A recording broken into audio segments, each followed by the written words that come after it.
The silence of the Willow Creek farms holds secrets that defy time and logic. Have you ever imagined being in a place where the sound of horse hooves turns into a whisper at night and figures appear where nothing should exist? Many doubt the supernatural until they hear accounts like these.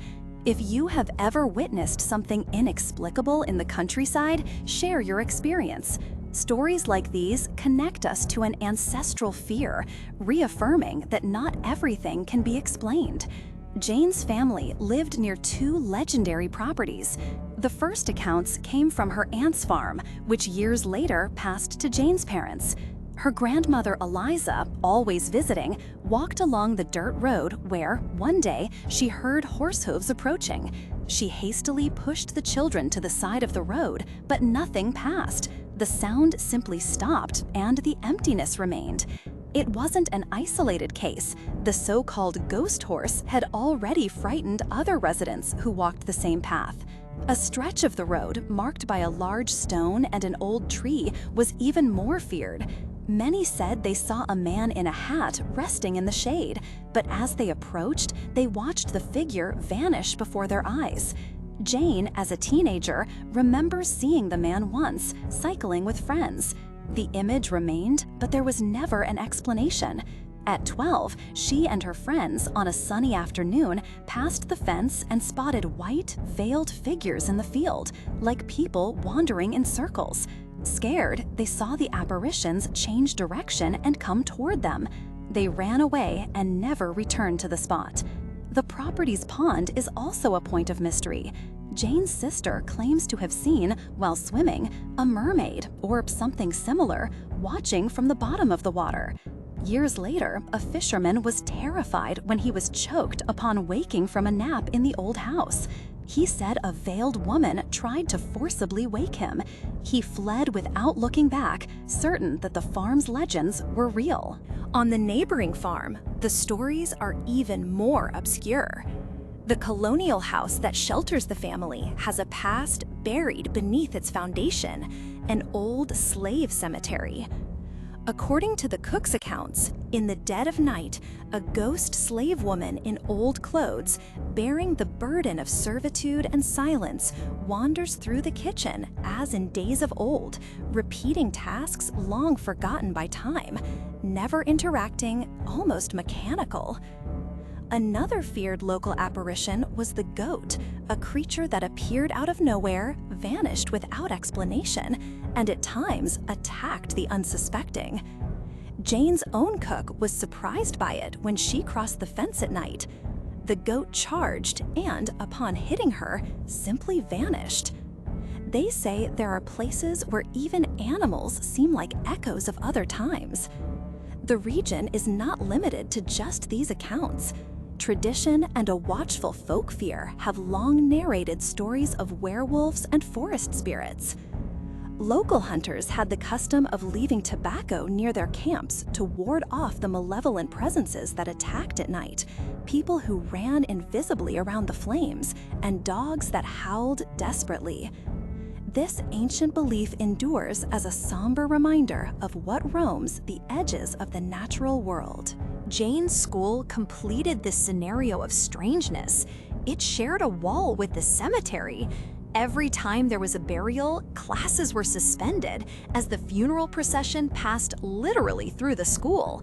It was an old custom that was only changed later. Countless accounts of phenomena happened there, making memories of classes permeated with fear and mysticism. Over the years, the farms lost residents, but not their mysteries. The old houses remain standing, deserted and watched over by anyone who dares to fish, swim, or simply pass by. The accounts continue to be passed down from generation to generation, each new encounter with the supernatural adding a layer to this tapestry of legends. Jane, now an adult, keeps these stories alive. What began as a childhood adventure has become a firm lesson. Some lands hold memories that do not want to be forgotten. At family gatherings, new stories always emerge. Each detail is shared as a warning to the younger ones to avoid certain paths after nightfall. These legends of the Willow Creek farms show us that, even in the face of modernity, the unknown inhabits common places. They are warnings, lessons in respect, and reminders that the invisible is part of life in the countryside. If this story touched you, share it in the comments and subscribe, because by narrating, we keep alive the lessons and mysteries of a time that insists on not dying.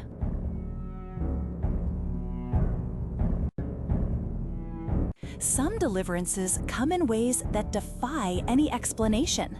For Eleanor, what happened that night on the farm was more than just a strange event. It was a clear sign of divine intervention. If you have ever experienced something where you felt the presence of a greater force protecting you, share it in the comments and subscribe. Stories like these are not just meant to scare us, but to remind us that in the silence of the night, there can also be light.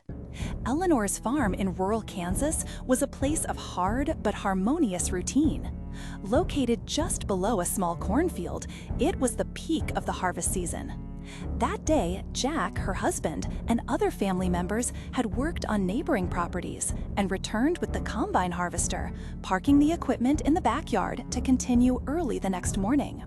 Shortly after 3 in the morning, the rural silence was broken by an unmistakable sound: heavy footsteps around the house, like the hooves of cattle or horses circulating slowly.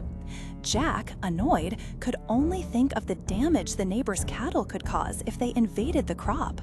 He quickly dressed to check and, upon going outside, saw in the full moonlight a robust black cattle that he did not recognize as belonging to any neighbor. The animal, calm, allowed itself to be led to the pasture, where Jack closed the gate on it and all the others that seemed to have appeared with it. With the situation seemingly under control, the couple went back to bed. The next day started early. Jack was busy with the morning milking for coffee, while Eleanor took care of the kitchen chores. Upon opening the door that led to the backyard, her scream cut through the morning. Before her was a huge rattlesnake, motionless, with its eyes open and glazed, staring at the doorstep. Beside it, a detail that left her even more in shock: the snake's abdomen was ripped open, as if something from inside had burst out. Nearby were fresh cattle droppings. The animal that had circled the house during the night seemed to have been responsible for the serpent's death. Jack quickly moved the rattlesnake's body away, using a stick to hang it on a distant fence. The children, fortunately, did not witness the scene. Curious, they went to the pasture to see the black oxen that had appeared the night before, but there was no sign of any animal, no tracks, footprints, or traces. When they asked around, no neighbor knew of herds with those characteristics: black, robust cattle, completely unknown in the region. For Eleanor, there was no doubt that cattle was an apparition. It was not flesh and blood in the common sense, but an intervention that came at the right time. For her, God had sent protection, which fulfilled its purpose and disappeared without leaving any physical evidence other than the dead snake. The couple spent the following days with a mixture of gratitude and reflection. They knew the dangers of rattlesnakes in the countryside, especially with small children around. The idea that the snake could have entered the backyard or even the house during the morning chilled their blood. Thinking that a ghost cattle had roamed the grounds just hours before they found the dead snake reinforced their faith that it was no coincidence. Although some acquaintances laughed at the story or tried to explain it with logic, Eleanor was never shaken. Whenever she remembers that day, the emotion is accompanied by an absolute certainty. What happened on the farm was a deliverance granted by God. Today, more than a decade later, she still recalls the scene with vivid details: the moonlight illuminating the unknown cattle, the sound of hooves, the rattlesnake with its belly ripped open. For her, these are fragments of a narrative of faith, mystery, and protection, which strengthens her in difficulties. And in the silence of the rural night, when the wind passes through the cornfield and seems to bring distant sounds of hooves echoing across the land, Eleanor smiles. There are stories that only make sense to those who lived them, and that early morning in Kansas is one of them. If you have ever gone through a moment where you felt, against all logic, that something or someone was watching over you, perhaps you will understand the serenity with which Eleanor speaks of the episode.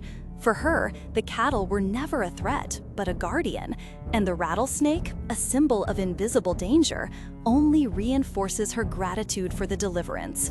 Life in the countryside is made of work, risks, and sometimes silent miracles. And among cornfield trails and full moon nights, no one in Willow Creek forgets that. Once, a mysterious herd appeared to save a family and vanished without saying goodbye. Stories like these are passed down through generations, gaining strength in family gatherings and reinforcing the notion that there is something beyond what we see. Eleanor knows that certain truths do not need proof to be real. The dead rattlesnake and the traceless footprints are enough. And to those who listen, the warning remains. Sometimes protection comes in the form we least expect, even in the silent walk of black cattle under the moonlight. For those who lived it, it remains an experience that mixes the supernatural with the sacred. The memory is vivid, and so is the gratitude. And every time conversations return to that early morning, there is a silent respect in the air, as if everyone is in the presence of something that cannot be explained. If this story made you think of a time when the improbable protected you, share it in the comments and subscribe to hear more accounts like this. Sometimes divine protection arrives without fanfare, but at the exact right time.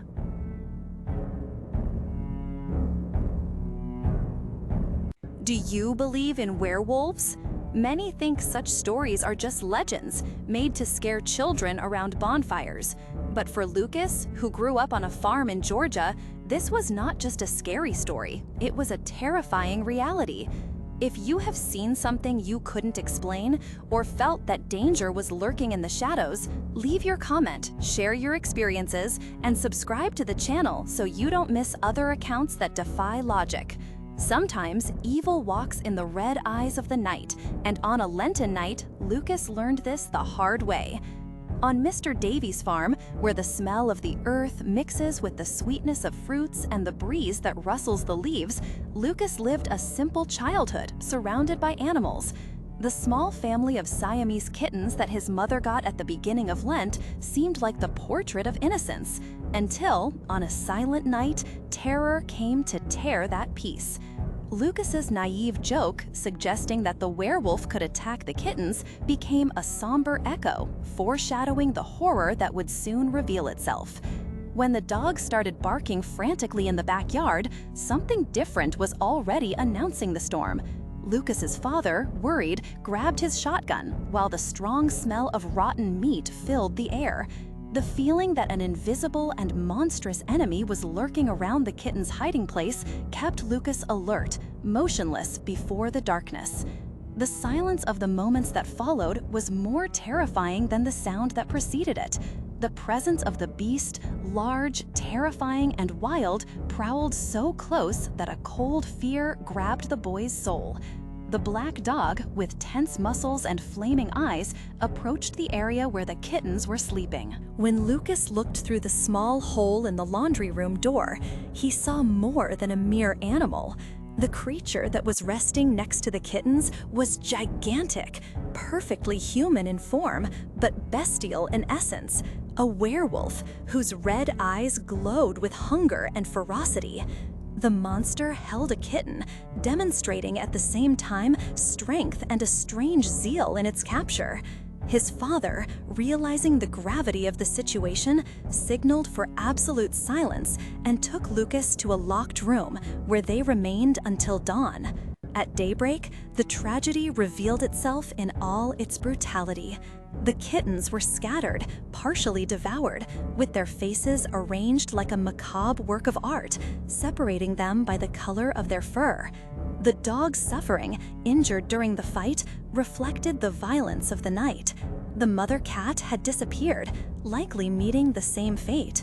That vision was tattooed on the boy's memory, forever marking his perception of the world, of dangers, and of the supernatural.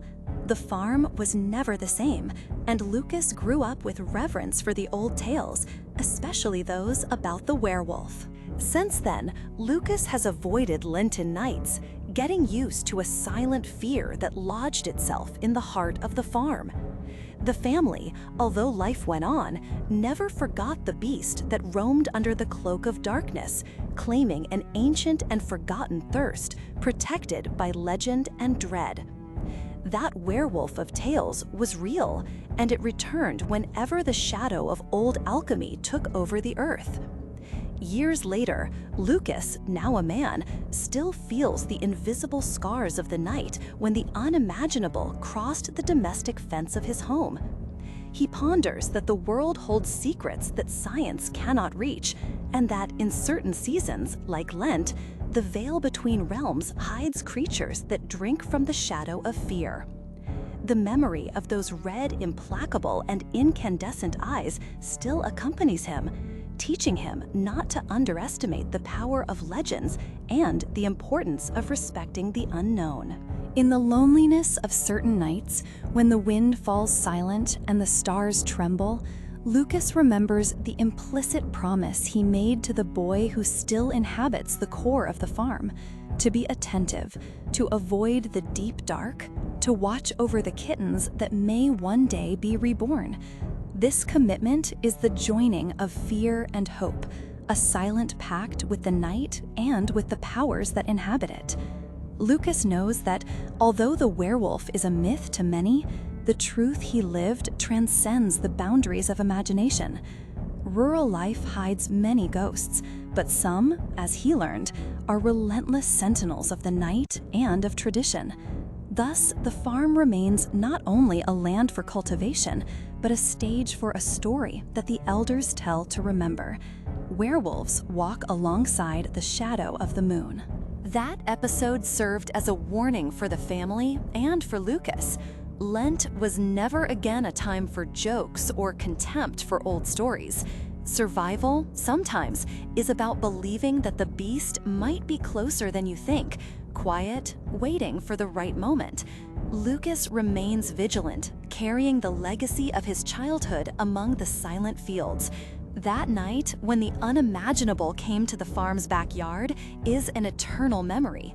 If werewolf stories move you, share your experiences or fears in the comments. The courage to tell can be a refuge for those who are about to face their own shadows. Subscribe and hit the bell icon, because the world is much bigger and stranger than we can see, and the next encounter might be lurking on a Lenten night.